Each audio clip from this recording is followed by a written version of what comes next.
మన తండ్రి అయిన దేవుని నుండి ప్రభువైన యేసుక్రీస్తు నుండి కృపయు సమాధానము మీకందరికీ కలుగునుగాక. ఆమేన్. త్రిత్వ పండుగ తరువాత 20వ ఆదివారం కొరకు ఏర్పాటు చేయబడిన పరిశుద్ధ లేఖన పాఠ్యభాగాలు, పత్రిక పాఠ్యభాగముగా అపోస్తలుడైన పౌలు ఎఫెసీయులకు రాసిన పత్రిక 5వ అధ్యాయం 15 నుండి 21వ వచనం వరకు, అలాగే సువార్త పాఠ్యభాగముగా పరిశుద్ధుడైన మత్తయి రాసిన సువార్త 22వ అధ్యాయం 1వ వచనం నుండి 14వ వచనం వరకు, ఈ రెండు పాఠ్యభాగాలలో నుండి పత్రిక పాఠ్యభాగమందలి ఒక వచనాన్ని మనం చదివి కొద్ది నిమిషాలు దేవుని వాక్యాన్ని మనం ధ్యానం చేసుకుందాం. ఎఫెసీ పత్రిక 5వ అధ్యాయం 17వ వచనం. ఇందు నిమిత్తము మీరు అవివేకులు కాక ప్రభు యొక్క చిత్తమేమిటో గ్రహించుకొనుడి. ఇందు నిమిత్తము మీరు అవివేకులు కాక ప్రభు యొక్క చిత్తమేమిటో గ్రహించుకొనుడి. ప్రార్థన చేసుకుందాం.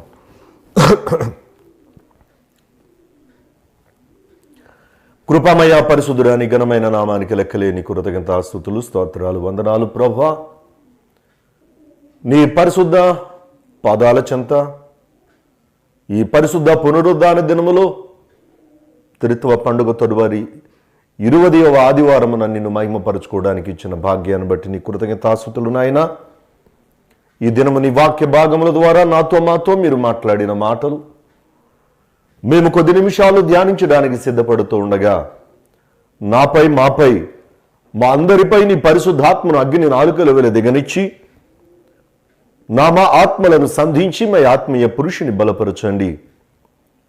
నా కొరకు, మా కొరకు మీరు సిలువలో కార్చిన రక్తమును క్రయధనము గురించి సంపాదించిన నీ సంఘముతో బిడలతో నీ వాక్యాన్ని ధ్యానించడానికి నిలువబడిన దీనుడనైనా నన్ను మరుగుపరిచి, నన్ను కరుణించి, కనికరించి, క్షమించి, ఇంకను నన్ను నీ ఆత్మచేత నింపి నీ సిలువ చాటును మరుగుపరిచి నీ బిడలతో, విశ్వాసులతో, నాతో, మాతో మీరే మాట్లాడి మహిమ పొందుకొమ్మని యేసు నామమున అడిగి వేడుకొనుచున్నాము తండ్రి.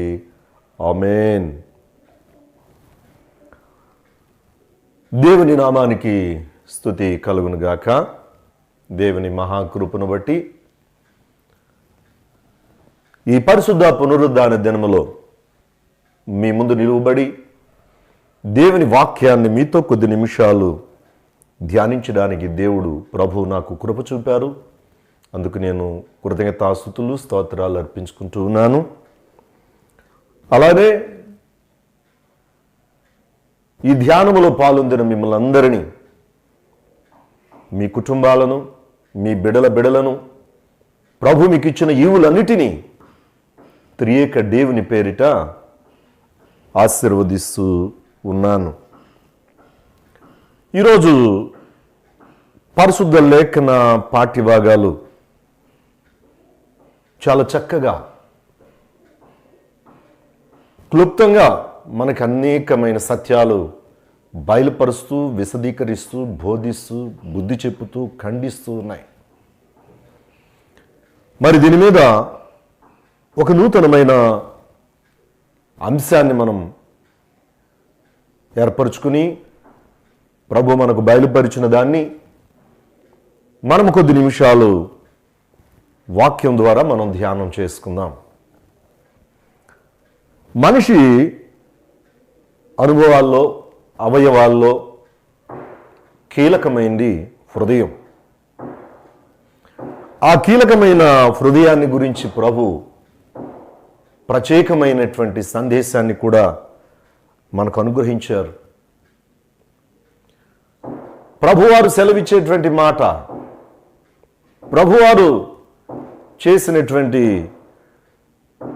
మనవి, ఆయన చెప్పిన మాట మనం చూస్తే మనిషి అవయవాల్లో ఏది దేవుని సన్నిధానాన్ని చేరడానికి కానీ, దేవుని రాజ్యాన్ని చేరడానికి కానీ, లేక దేవునిని ఆరాధించడానికి విశ్వసించడానికి అభ్యంతరంగా ఉంటాయో వాటిని పెరికి పారవేయమని చెప్పాడు.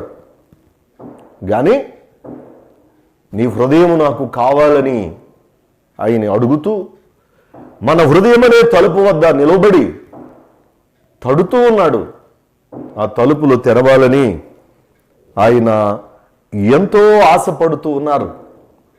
ఈ అనుభవాన్ని మనం ఒకసారి జ్ఞాపకం చేసుకుంటే హృదయం చాలా కీలకమైనది మనిషికి అనేటువంటి సందర్భం మనం చూస్తూ ఉన్నాం. నీ కాలు నిన్ను అభ్యంతరపరిస్తే కాలు పెరికేయి, నీ చెయ్యి నిన్ను అభ్యంతరపరిస్తే దాన్ని పెరికి పారేయి, నీ కన్ను నీ చెవి ఏదేని ఈ అవయవాలు ఏదైనా దేవునితో మన జీవితాన్ని దూరం చేస్తుంటే వాటిని పెరికి పారవేయమని చెప్పబడిన ఈ పరిశుద్ధ లేఖన పాఠ్య భాగం హృదయానికి ఇచ్చినటువంటి ప్రాధాన్యత చాలా గొప్పదిగా మనం చూస్తూ ఉన్నాం. అది ఎలాగూ ప్రాధాన్యత ఇచ్చింది, మనము దేనిని గ్రహించగలుగుతున్నాం, దేవుని వాక్యపు సత్యాలలో వేటిని మనం ధ్యానించగలుగుతున్నాం అనే సందర్భాలు ఈరోజు 2 పాఠ్య భాగాల నుండి కూడా మనం ధ్యానం చేసుకుందాం. మొదటిగా ఒక మాట మనం ఆలోచన చేస్తే, కన్ను చూడడానికి ఇచ్చాడు, చెవి వినడానికి ఇచ్చాడు, ప్రతి అవయవం కూడా వాటి వాటి పనుల నిమిత్తమే ఇచ్చాడు దేవుడు. కానీ మనిషికి హృదయం ఇచ్చింది ఎందుకో తెలుసా? గ్రహించుకొమ్మని ఇచ్చాడు హృదయం. హృదయము గ్రహించడానికి. అందుకనే యెషయా ప్రవక్త ద్వారా దేవుడు శరాపులు కెరాపులతో పాటు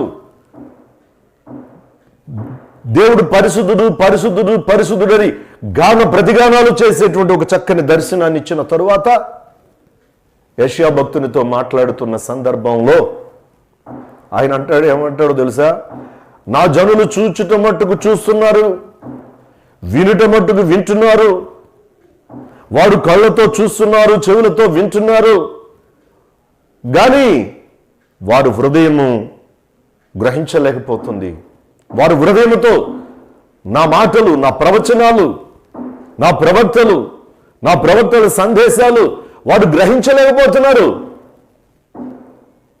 వారితో ఈ మాట చెప్పు అని యెషయా ప్రవక్త చెబితే యెషయా అంటాడు, ప్రభువా ఈ పరిస్థితి ఎంతవరకు నాయనా అని అడిగితే, పట్టణాలు మనుషులు లేకుండా అయిపోయే వరకు, ఇండ్లు నివాసులు లేకుండా పాడైపోయే వరకు ఇది జరుగుతుంది, వాళ్ళు గ్రహించలేరు అనే మాట చాలా తేటతెల్లనగా చెప్పాడు. మరి ఈరోజు ప్రస్తుత పరిస్థితులు చూస్తూ ఉంటే మన మధ్య ఈ సోషల్ మీడియాలో వచ్చిన అమెరికాలోని ఒక చర్చి, పాస్టర్ గారు ఆలయంలో చర్చి మధ్యలో ఆ చివరి నుంచి చివరికి తిరుగుతున్నాడు. ఆ బెంచీలు అన్నిటి మీద ఎవరెవరు ఏ స్థానంలో కూర్చుని ఆరాధనలో పాల్గొందేవారో వారి ఫోటోలు, వారి కుటుంబపు ఫోటోలు ఆ బెంచీల దగ్గర పెట్టి, బైబిళ్ళు అక్కడ పెట్టి కన్నీళ్లతో దేవుని సన్నిధిని ఆరాధిస్తూ ఉన్నాడు. ఇది కాదా పట్టణాల్లో జనములు లేకపోయే వరకనే వాగ్దానపు ఆ ప్రవచనం నెరవేరడానికి? ఇది కాదా వారి నివాసాల్లో మనుషులు లేకుండా పోయే పరిస్థితులు వచ్చే వరకు అని దేవుడు చెప్పే ప్రవచనము మనం అనుభవించడానికి? ఈరోజు మాట్లాడుతున్న నాకు, వింటున్న మీకు, యావత్తు క్రైస్తవ లోకానికి, యావత్తు విశ్వాసులకు, విశ్వాసేతరులైన లోకస్తులందరూ కూడా గ్రహించుకోవలసిన రోజులు చాలా అనుభవిస్తూ ఉన్నాం. వాతావరణంలో మార్పిడి, నిజంగా ఈ సంవత్సరం కురిసిన వర్షాలు, నిన్న మొన్నటి వరకు కూడా ఇంకా ఈ వాతావరణ శాఖ వారు ఇంకా 3 రోజులు బంగాళాఖాతంలో వాయుగుండం వచ్చింది, ఇంకా 3 రోజులు వర్షాలు అన్నారు. కానీ నిన్నే చలికాలం ప్రారంభమైంది, నిన్నటి నుంచే చలిలు ప్రారంభమయ్యాయి. ఈ తుఫానులు, వరదలు, బీభత్సాలు, ఈ మరణాలు, ఈ వైరస్ ద్వారా యావత్తు ప్రపంచము దిక్కుతోచని పరిస్థితుల్లో విమానాలు నడవలేదు, బస్సులు ఇప్పటికీ నడవటం లేదు, మనుషుల ప్రయాణాలు లేవు, మనుషుల మధ్య ప్రేమలు కూడా లేవు. పూర్వం ఏ కుటుంబం చూసినా 5-6 కలిసి ఉండేవారు. ఇప్పుడు ఆ ఉన్నది 2-3, ఆ భార్య భర్త, కూతురు కొడుకు, లేకపోతే 2-3 పిల్లలతో వాళ్లే సరిపెట్టుకుని జీవించే రోజుల్లో మరింత విచిత్రమైన అనుభవం ఏంటంటే ఎవరింటికి వెళ్ళడానికి కూడా లేని పరిస్థితులు వచ్చేసాయి. ఎవరితో మాట్లాడుకోవడానికి, స్వేచ్ఛగా సంభాషించడానికి కూడా లేని పరిస్థితులు వచ్చాయి. ఈ రోజున ఒక విషయాన్ని గ్రహించుకుందాం. ఈ సృష్టితో, ఈ భూమితో, దాన్ని సృజించిన దేవునితో మనిషి వ్యవహరించిన విధానమే మరి ఇదే పరిస్థితి ఈ మాస్కులు కట్టుకుని ముక్కును నోరును మూసుకునే పరిస్థితి ఒక మనిషికే వచ్చింది. మన మధ్య యథేచ్ఛగా తిరుగుతున్నటువంటి ఏ జంతువుకి కానీ, పక్షికి కానీ, ఏ జీవరాశికి ఇటువంటి పరిస్థితి లేదు. గ్రహించుకుంటున్నావా? గ్రహించుకునే శక్తి ఉందా? ఈరోజు ప్రస్తుత కాల పరిస్థితులను బట్టి మనం గ్రహించుకోవలసిన జీవితాలతో, గ్రహించుకోవలసిన అనుభవాల్లో జీవిస్తున్న మనకి ఈరోజు వాక్యం సెలవిస్తా ఉంది. ఇందు నిమిత్తము, ఎఫెసీ పత్రిక 5వ అధ్యాయం 17వ వచనం, ఇందు నిమిత్తము మీరు అవివేకులు కాక ప్రభు యొక్క చిత్తమేమిటో గ్రహించుకునండి.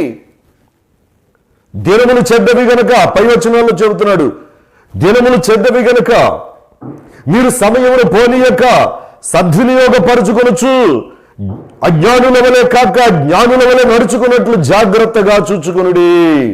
అజ్ఞానుల వలె కాక, ఖగోళములో వస్తున్న మార్పులు, భూగోళంలో వచ్చిన మార్పులు, వాతావరణంలో వచ్చిన మార్పులు, మానవ జీవన శైలిలో వచ్చిన మార్పులు, మనతో పాటు జీవిస్తున్న తోటి పక్షులు, జంతువులు, వాటి జీవన పరిస్థితులు, ఆయన పోలిక, ఆయన స్వరూపంలో పుట్టిన మన జీవితాలకున్న ఈ అనుభవాలు, అజ్ఞానుల వలె కాక జ్ఞానుల వలె గ్రహించుకోండి, జ్ఞానుల వలె జాగ్రత్త పడండి, జ్ఞానుల వలె నడుచుకున్నట్లు జాగ్రత్తగా చూచుకొనుడి. ఇందు నిమిత్తము మీరు అవివేకులు కాక ప్రభువు చిత్తమేమిటో గ్రహించుకొనుడి.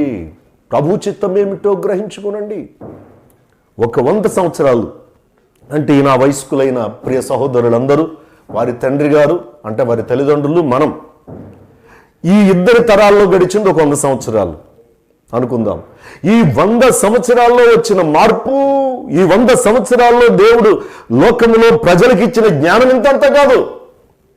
విమానం కనిపెట్టిన ఈ 100 సంవత్సరాలు, బస్సులు కనిపెట్టిన ఈ 100 సంవత్సరాలు, ఫోన్లు, సెల్ ఫోన్లు, టీవీలు, ఇలాంటివి, ఈ కంప్యూటర్లు అన్నీ ఈ 100 సంవత్సరాల్లోనే కనిపెట్టారు. ఇన్ని 100 సంవత్సరాలు ఈ మార్పు ప్రజల్లో రాలేదే, ఈ జ్ఞానం ప్రజల్లో రాలేదే. అలాంటప్పుడు ఈ మార్పులన్నిటిలో, ఈ అభివృద్ధి అంతటిలో దేవుని చిత్తం ఏమిటో, ఈ వైరస్ మన మధ్య విజృంభించిన అనుభవాల్లో దేవుని చిత్తం ఏమిటో, ఈ వాతావరణంలో కలిగిన మార్పుల వలన దేవుని చిత్తం ఏమిటో, దేవుని మందిరాలు కలకలలాడుతూ ఆరాధించే పరిస్థితుల్లో ఆరాధించలేని పరిస్థితులు, మందిరానికి వెళ్ళలేని పరిస్థితులు వచ్చాయి, దేవుని చిత్తం ఏమిటో. ఇంకా ప్రతి ఒక్క సందర్భాన్ని బట్టి కూడా దేవుని చిత్తం ఏమిటో గ్రహించుకునే దినాలలో మనం ఉన్నాం. గ్రహించుకోవలసినటువంటి బాధ్యత మనకుంది, గ్రహించుకోవలసినటువంటి ఆవశ్యకత మనకుంది. ఈరోజు చూచే కన్ను నీకున్నా, వినే చెవి ఉన్నా, మరి ఏవేవో ఇతర పరిపాటులన్నిటికీ కలిగిన అవయవాలన్నీ మనకున్నా, ప్రతి మనిషికి ఉన్న హృదయం గ్రహించగలుగుతుందా? అందుకని ఈరోజు సువార్త పాఠ్య భాగం చాలా వివరంగా చెప్పాడు. దేవుడు ప్రజల యొక్క హృదయాలు, వాళ్ళు గ్రహించే విధానాన్ని గురించి చాలా వివరంగా మాట్లాడుతూ అంటాడు. ఒక రాజుగారి ఇంట్లో జరుగుతున్న పెళ్లి విందుని గురించి వివరిస్తే, అది ఒక ఎగ్జాంపుల్గా, అది ఒక ఉదాహరణగా తన చుట్టూ ఉన్న తన శిష్యులకు, ప్రజలకు చెప్పి బోధించిన మాటే ఈరోజు సువార్త పాఠ్య భాగంలో మనం చూస్తూ ఉన్నాం. పరలోక రాజ్యము తన కుమారునికి పెండ్లి విందు చేసిన ఒక రాజును పోలి ఉన్నది. ఒక రాజుగారు పెండ్లి విందుకి పిలిచాడంటే లేనిపోయిన నేను పెళ్లి చేసుకున్నాను, లేకపోతే నేను పశువులు కొన్నాను, లేకపోతే నా ఇంటికి బంధువులు వచ్చారు, ఇలాంటివన్నీ సాకులు చెప్పి ఒక్క పూట వెళ్ళి భోజనం చేసి వస్తే అసలు ఆయన ఎందుకు పిలిచాడు? నాకు ఒక రాజుగారు అయింది, నాకు పెళ్లి విందుకి ఆహ్వానం విందించుకో ఎందుకు పిలిచాడు? గ్రహించుకుంటున్నారు. అసలు గ్రహించుకునే శక్తి వారికి ఉందా? సరే, వెళ్ళలేకపోతే వెళ్ళలేకపోయారు. ఆహ్వానించమని పంపించిన పనివారిని చంపారు. రాజు తలుచుకుంటే దెబ్బలకు కొదువా అని వెంటనే సైన్యాన్ని పంపించి తన పనివారిని ఎవరినైతే చంపారో ఆహ్వానించాడు. ఇష్టం లేకపోతే మానేయొచ్చు, కానీ ఆహ్వానించిన వ్యక్తుల్ని రండి, క్రొవ్విన దూడ వధింపబడింది, భోజనాలు సిద్ధంగా ఉన్నాయి, మీరందరూ రండి అని చెప్పి పనివారిని పంపితే వాళ్ళని చంపేశారు. వెంటనే సైన్యాన్ని పంపి వాళ్ళందరిని చంపి ఆ తర్వాత అప్పటి వరకు ఆహ్వానం లేని వారిని అందరినీ రప్పించాడు. కానీ అందులో కూడా గ్రహించుకోలేని వ్యక్తి ఉన్నాడు. పెళ్లి విందుకు వచ్చేటప్పుడు పెళ్లి వస్త్రం ఉండాలి కదా, లేకుండా వచ్చి కూర్చున్న వ్యక్తిని చూశాడు. వాడిని అవతల పడేయండి, అక్కడ చీకటి ఉంది, అగ్ని ఉంది, వాడిని అవతల పడేయండి అన్నాడు. అంటే పిలువబడిన వారు రాలేకపోవడంలో వారు గ్రహించుకునే విధానం ఎంత, పిలువబడిగా వచ్చిన వారిలో పిలువబడిన విందుకు వెళ్ళే విధానాన్ని గ్రహించుకోలేని వ్యక్తులు ఎంత. ఎలాగా? చివరికి పిలువబడిన వారు అనేకులు కానీ ఏర్పరచబడిన వారు కొద్దిమందే. నిజంగా ఈ వాక్యము వింటున్న వారు అనేక మంది, కానీ దానిని గ్రహించేవారు ఎంతమంది? వాళ్ళే ఏర్పరచబడిన వారు. పిలువబడిన వారు అనేకులు, కానీ ఏర్పరచబడిన వారు కొద్దిమందే. ఆ ఏర్పరచబడిన వారిలో నీవు ఉండాలి, ఆ గ్రహించుకోగలిగిన వారిలో నీవు ఉండాలి. ఆ అనుభవం నీకు నాకు కావాలి. అందుకని ఈరోజు పత్రిక పాఠ్యభాగంలో చాలా వివరంగా చెప్పుకుంటూ వచ్చాడు. ఏమన్నాడంటే, ఆ దినములు చెడ్డవి గనుక సమయమును పోనీయక సద్వినియోగపరచుకొనుచు అజ్ఞానుల వలె కాక జ్ఞానుల వలె నడుచుకునండి. ఈరోజు 2 పాఠ్యభాగాల్లో కూడా ప్రభువు చిత్తం ఏదో మనము గ్రహించి తెలుసుకునే జీవితం కొరకు మనల్ని మనం ఈరోజు ఆయత్తపరచుకుందాం. అది గ్రహించాలి అంటే ముందు మనము లేఖనాలను గ్రహించాలి. లేఖనములు గ్రహించినట్లుగా మన మనస్సును ఆయన తెరవాలి, మన హృదయాన్ని ఆయన తెరవాలి. 33.5 సంవత్సరాలు ప్రభువారు తండ్రి అయిన దేవుడు తన కుమారుడిగా ఈ లోకానికి అవతారిగా వచ్చి మన మధ్య నివసించిన రాజులు గ్రహించలేకపోయారు, ధర్మశాస్త్రోపదేశకులు గ్రహించలేకపోయారు, సద్దూకైలు గ్రహించలేకపోయారు. ఆయన చేస్తున్న అద్భుతాలను బట్టి కూడా ఆయన చుట్టూ ఉన్న ప్రజలు కానీ, అవి చూచిన వాళ్ళు కానీ, విన్నవారు కానీ గ్రహించలేకపోయారు. అంతేకాదు ఆయనను వెంబడించిన వారిలో అనేక మంది గ్రహించలేకపోయారు. చివరికి ఆయన మృతి పొంది తిరిగి లేచిన తర్వాత కూడా గ్రహించలేకపోయారు. ఆయన పునరుద్ధానుడైన తర్వాత యెరూషలేము నుండి ఎమ్మాయికి వెళుతున్న మార్గంలో ఒక 2 దారిలో వెళుతూ ఉండగా మాట్లాడుతుంటే వాళ్ళతో పాటు నడిచెళ్ళి ఆ యేసును గురించి జరిగిన సంఘటన అంతా మళ్ళీ ఆ యేసుకే చెబుతున్నారు వాళ్ళు గ్రహించలేక. ఆ యేసుకే చెబుతూ కూడా, ఏమయ్యా ఎంత జరిగింది, లోకమంతా కోడే కోస్తుంటే నీకు తెలీదా అని ఆయన్ను అడుగుతూ ఉంటే, నాకు తెలియదయ్యా అని ప్రభువారు చెప్పి, సరే చీకట పడుతుంది కదా, మాతో పాటు ఉండే నేను బలవంతం చేస్తే వెళ్ళి కూర్చున్న తర్వాత వాళ్ళు తినడానికి రొట్టె ఇచ్చినప్పుడు ఆ రొట్టె విరిచి వారికి ఇచ్చే లోపు వాళ్ళ కళ్ళు తెరవబడ్డాయి. అప్పుడు గ్రహించారు. ఈ విషయాలు మరలా ఎమ్మాయి నుంచి యెరూషలేముకు వచ్చి శిష్యులతో పాటు కూర్చో ఆలోచన చేస్తా ఉన్నారు.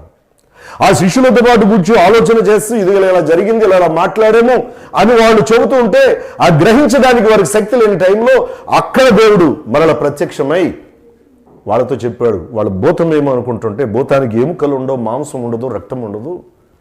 అంతేకాదు ముళ్ళు కలిగిన పదార్థం కూడా ఏ పదార్థం తినలేదు. కానీ వాళ్ళ దగ్గర ఉన్న రొట్టె, ఆ చేప, కాల్చిన చేప, అవి తింటూ వాళ్ళు గ్రహించుకునేటట్టుగా వాళ్ళు కళ్ళు తెరిచిన అనుభవాన్ని మనం చూస్తూ ఉన్నాం. ఈ భాగాన్ని మనం పరిశుద్ధుడైన లూకా రాసిన సువార్త 24వ అధ్యాయం 45వ వచనములో మనం చూద్దాం.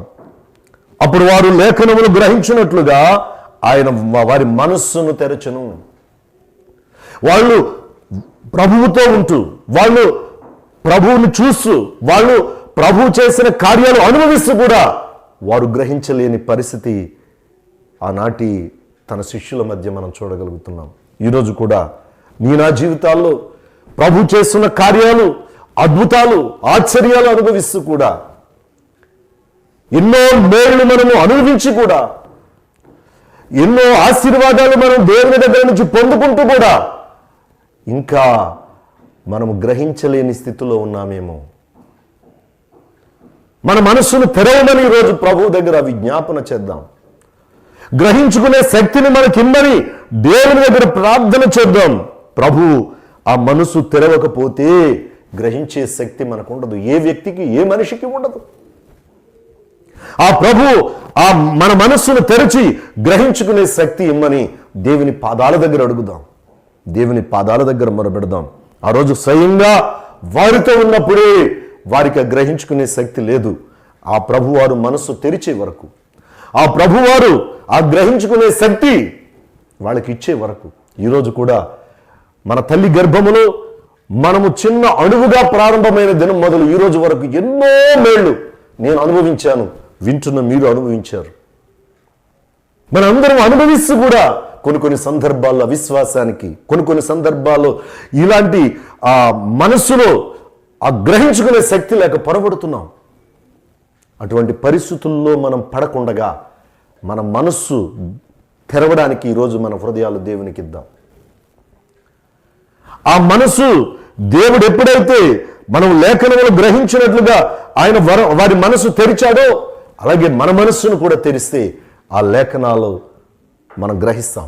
మన జీవితంలో దేవుడు చేసిన అద్భుతాలు మనం గ్రహించుకుని కృతజ్ఞత కలిగిన వారమై ఉంటాం.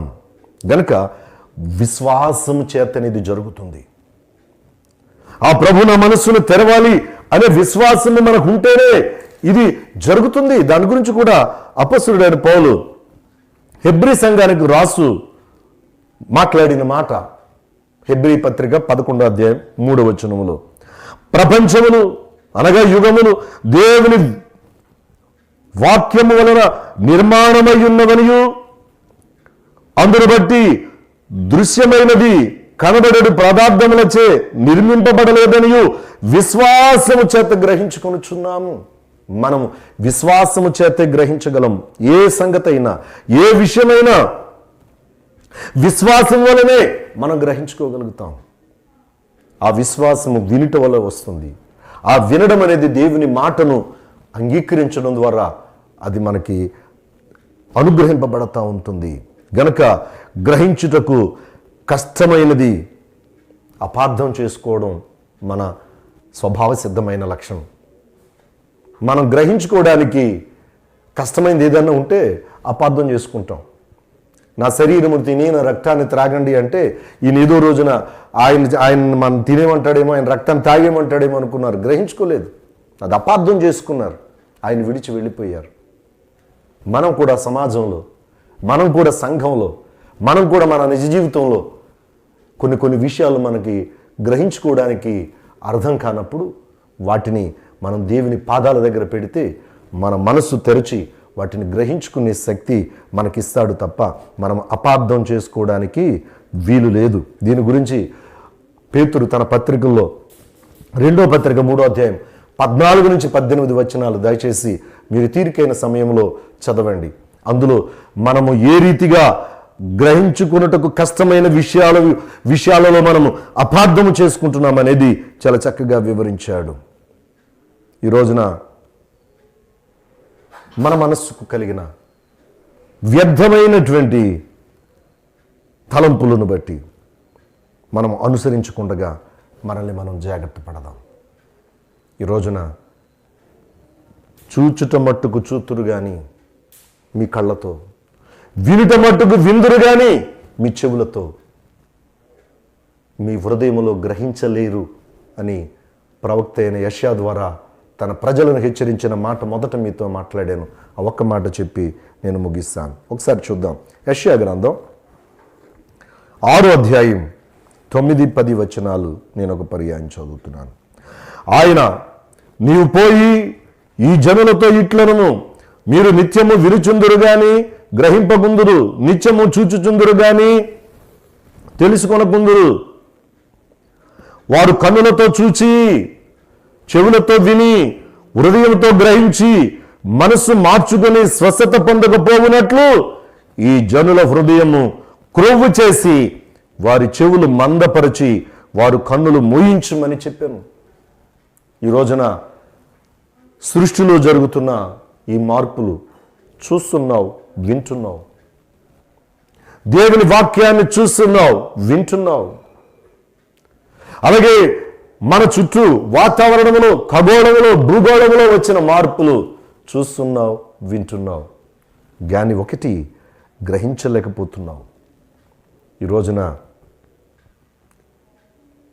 మన హృదయం క్రొవ్వు చేసి మన చెవులను మందపరిచి మన కన్నులు మూయించుతున్నాడేమో ఒకవేళ దేవుని వాక్యానికి మనం లోబడలేదని, వినలేదని, విని దాని ప్రకారముగా జీవించటం లేదని ఒకవేళ నిర్ణయం చేసుకున్నాడేమో. అప్పుడు యెషయా గారు ఒక మాట అంటాడు, మీరు తదుపరి 11వ వచనంలో చూడండి. ఆయన అంటాడు, ప్రభువా ఎన్నాళ్ళ వరకని నేను అడుగగా, ఆయన చెప్పే మాట ఏమంటున్నాడు తెలుసా? నివాసులు లేక పట్టణములను, మనుషులు లేక ఇండ్లను పాడగు వరకును, దేశము బొత్తిగా బీడగు వరకును.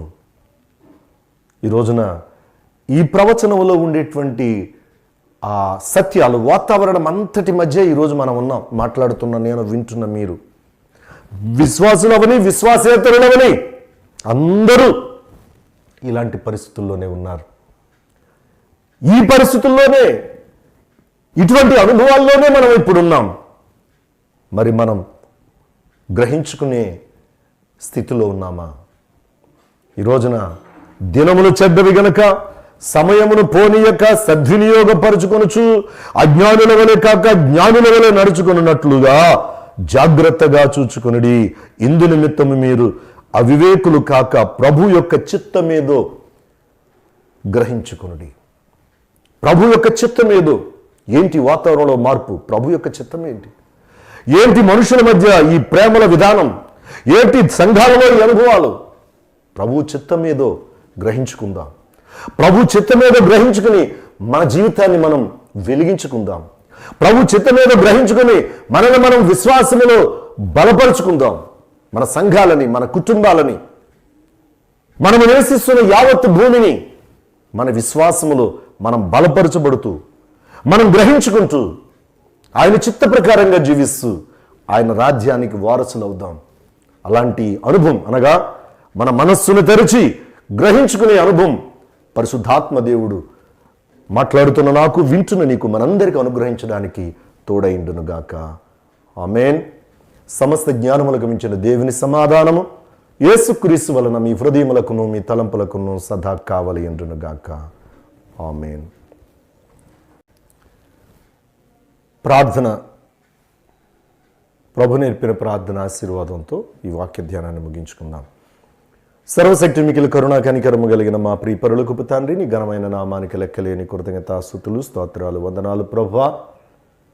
నీ పరిశుద్ధ పాదాల చెంత ఈ పునరుద్ధానపు ఆరాధనలో నీ వాక్యాన్ని మేము ధ్యానించడానికి నీవు కృప చూపావు ప్రభా. నీ కృతజ్ఞతాస్తుతులు నాయన. మా మనస్సును తెరిచి మా హృదయము గ్రహించుకునే స్థితికి మమ్మలను నడిపించడానికి నీవు మాకు అనుగ్రహించిన ఈ వాక్య ధ్యానాన్ని బట్టి నీకు కృతజ్ఞతాస్తుతులు. తద్వారా విశ్వాసములు బలపడి స్థిరపడి నీ రాజ్య వారసులు అవ్వడానికి, నీతో కలిసి ఆకలి దప్పులు లేని, సూర్యచంద్రులు లేని, కాలాలు యుగాలు లేని ఆ నిత్య రాజ్యములో మేము జీవించడానికి నీ కృప మాపై మెండిగా కుమ్మరించండి నాయనా. ఈ వాక్య ధ్యానముతో, ఈ ప్రార్థనతో ఏకీభవించిన ప్రతి బిడను వారి వారి వ్యక్తిగత జీవితాలను ఆశీర్వదించండి. వారి వారి కుటుంబ జీవితాలను ఆశీర్వదించండి. వారి బిడలను ఆశీర్వదించండి. ఎవరెవరు ఎలాంటి ప్రార్థన అవసరత అక్కరలో ఉన్నారో అటు బిడ్డలందరినీ, మమ్మల్ని అందరినీ నీ గాయం గల పాదాల దగ్గర ఎత్తి పట్టుకుంటున్నాం. మా ప్రార్థన అవసరతలు అక్కరలు తీర్చి నీ ఆశీర్వాదాలతో నింపండి. ఆకాశ వాక్యుండలు విప్పండి. పట్టజాలనంత విస్తారమైన రీతిని నీ ఆశీర్వాదాలతో మమ్మల్ని నింపి నడిపించి నీ కృపలో భద్రపరచండి. చల్లిన విత్తనాలు మంచి నేలను పడిన విత్తనాల వల్ల ఫలింపచేసి వినిన వాక్యం వృధా కాకుండా బిడ్డల హృదయాలలో భద్రపరచుమని ఈ ప్రార్థనతో ఏకీభవించిన బిడ్డలందరినీ అందరి కొరకు ప్రార్థిస్తున్న నన్ను మా కుటుంబాలను మీ చేతులకు అప్పగించుకుంటూ యేసు పరిశుద్ధ నామమును అడిగి వేడుకొనుచున్నాము తండ్రి, ఆమేన్. పరలోకమందున మా తండ్రి, నీ నామం పరిశుద్ధపరచబడుగాక, నీ రాజ్యం వచ్చునుగాక, నీ చిత్తము పరలోకమందున నెరవేర్చినట్లు భూమి అందు నెరవేరునుగాక. మరుదినహారం నేడు మాకు దయచేయి, మెడల అపరాధం చేసిన వారిని మేము క్షమించిన ప్రకారం మా అపరాధం క్షమించు. మమ్మల్ని శోధన నుంచి తెగ దుష్టు నుండి తప్పించుము. రాజ్యమును, శక్తియు, మహిమయు నిరంతరమును నీవే అన్నవి తండ్రి, ఆమేన్. ప్రభు నిన్ను ఆశీర్వదించి నిన్ను కాపాడునుగాక.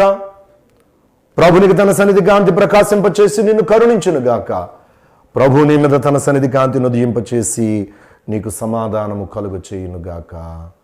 ఆమేన్, ఆమేన్, ఆమేన్. అందరికీ వందనాలు. దేవుడు మిమ్మలను, మనల్ని, మన కుటుంబాలను ఆశీర్వదించునుగాక. ఆమేన్.